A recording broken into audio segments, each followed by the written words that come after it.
Estate planning is potentially changing this year, and the window might be closing to do something about it. Your hard-earned dollars might be at risk. So what if Congress doesn't act? Should you wait to start estate planning conversations or do something right now? We're going to break it all down for you here on UBS Trending.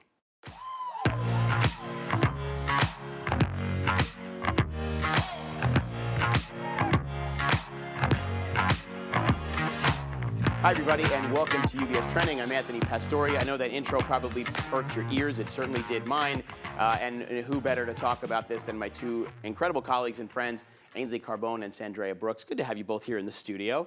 And Sandrea, you come to us from the field, meaning our branch offices. So we're going to get to the advisor perspective in a moment. But Ainsley, as our sort of resident expert here in wealth planning, I wanted to kind of get your thoughts on what's going on here. So there are some things that are changing potentially with estate taxes, and there are certain expectations that people are thinking about, or I should say they may not even know about the changes that are coming. So what is humming? What's changing that we need to know about today?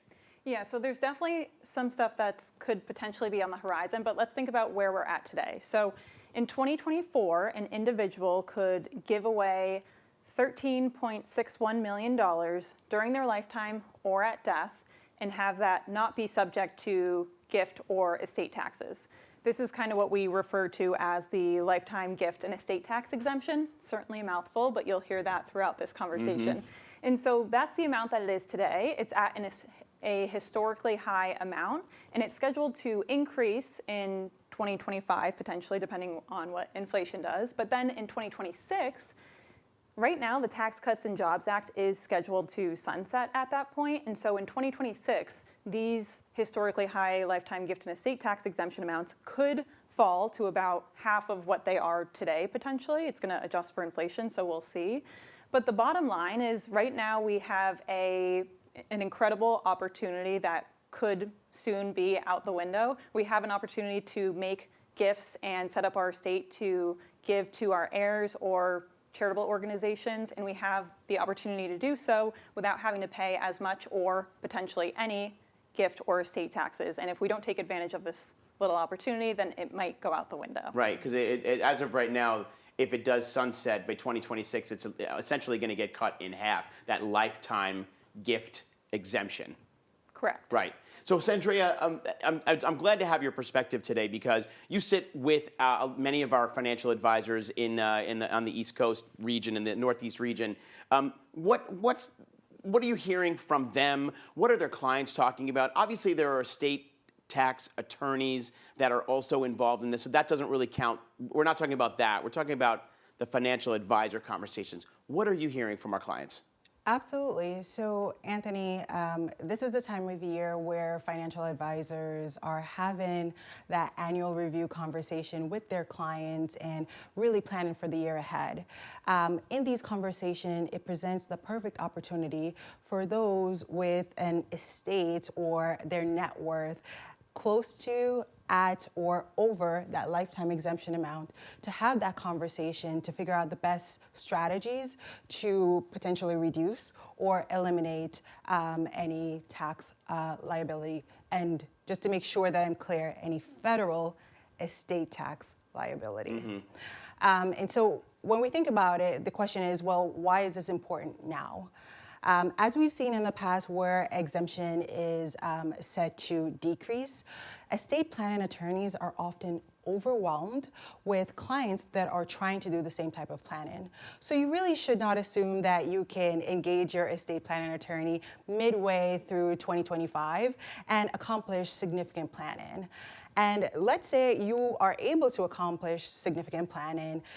Let's think about the time that goes into that as well, and other things that we have to take into consideration, like appraisals, valuations, transfer requirements, and those things take time. So it's better to start now to make sure that you're taking full advantage versus waiting until next year where you're scrambling and eventually in a rat race with other clients to take advantage of this. Right, procrastination is not your friend in this case, No. right? No. I mean, it seems like that is really the potential kind of hurdle that our clients could be facing if they wait too long to get these conversations started.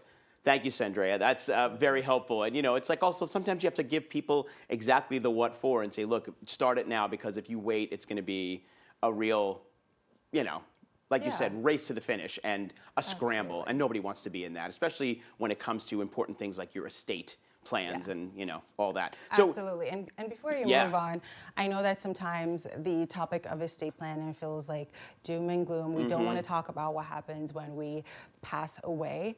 And sometimes it can feel very overwhelming, but that's why we're here. We're here to guide you through that conversation to make sure that it is not as stressful as you think it is, and to really put you in the right direction and put you in contact with the right people to accomplish what you're trying to accomplish. We could have a whole show about the pitfalls of not having a plan in place and what happens to your heirs and the people that are left holding piles of papers and trying to figure out who to talk to. So that's a whole other conversation, but you're right. Don't wait until it's too late. So let me just see if, Ainsley, I'll go back to you for a second. Give us an example, paint the picture. What are the next steps here for clients here who are, concerned that this might really impact them? Well, it's definitely a little difficult to give an example with numbers to show you exactly what the impact would be of procrastinating and waiting until this exemption falls. But one thing that you can, an easier way to think about it is when we think about estate planning, there are essentially three places where your money could eventually end up after you pass away. There is your family that it could go to, charity, and then there's also the IRS. And so the earlier you do this, if you can take advantage of this, like I said, historically high lifetime gift and estate tax exemption, if you can make your estate plans, make your gifts today, you're able to take advantage of that higher limit, and you're able to have more control over those assets going towards those two areas where you'd probably prefer it to go, being charity or your family members, and you can have also more control of it not going as much towards the IRS. So there's certainly some limits there. You don't have all the control, but it just doing it sooner rather than later can certainly give you much more control. Yeah. And just to add to that, as one of our wealth planning specialists, Emily Lau, would say, do not make the IRS your beneficiary inadvertently. Right, exactly. Yeah, so definitely. That's a very good thing. You should put that on like a note on the refrigerator and leave it there all the time. And that really brings up a good point. It might be a good time while you're having these conversations, whether it's with your attorney or advisor, to revisit your plan if you haven't looked at it in a while. To make sure your beneficiaries are up to date. If there's any changes to your tax implications, might be something that you need to revisit. Great. So as we wrap up here, what's the takeaway, Sandrea? What would you recommend people do? I mean, besides taking action today on this? Absolutely. I'm going to keep this short and simple for you.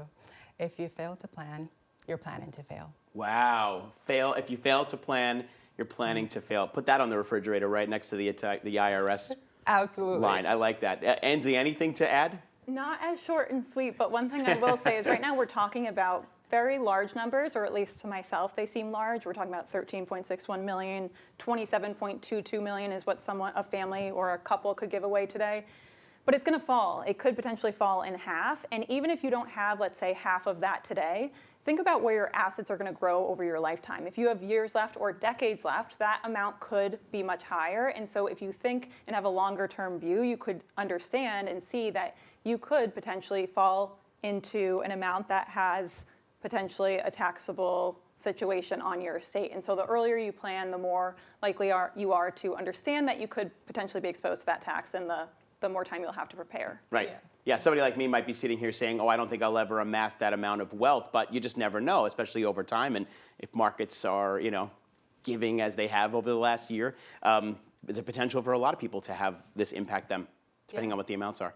And also, I mean, maybe it's, not thinking about your assets growing over time, but maybe there's an inheritance that is coming in, or you're a business owner and you're planning to sell your business. Really having a comprehensive financial plan that's taken your total financial picture into consideration. So that's where you are today, your financial goals, where you're planning to go, and your legacy. That allows you to plan for those assets that are either growing over time or that are coming in, to make sure that you have the best strategies to reduce your estate tax liability. That's perfect. Thank you, Sandrea, for adding that. I think it's a really good point to kind of take away here for our audience. Thank you both for being here. Great stuff, and it's always lovely to sit with both of you in the studio. Good to see you both. Thank you. Great. And thank you for joining us, everybody. Don't forget what Sandrea said. If you're failing to plan, you're planning to fail. I think that's a really great takeaway. I'm seriously, I'm going to put that on my refrigerator when I get home because I need to figure out my own plans, of course. I should take your advice. I sit with you all the time. Anyway, I hope you're also taking this advice and going to contact your financial advisor. I think it's obviously, it's a great first step into making sure that you are set to go with all of your plans and make sure that you are going to not fit into those buckets of giving that money to the IRS. So get that estate plan in place. And for more information, visit our website at ubs.com/views. Plus, we're all over social media, all the channels. You can find content from UBS and UBS Studios. Thanks, everybody. Really appreciate you joining us. Until next time, I'm Anthony Pastore. Have a great day, and remember to keep your eyes on what's trending. See you soon.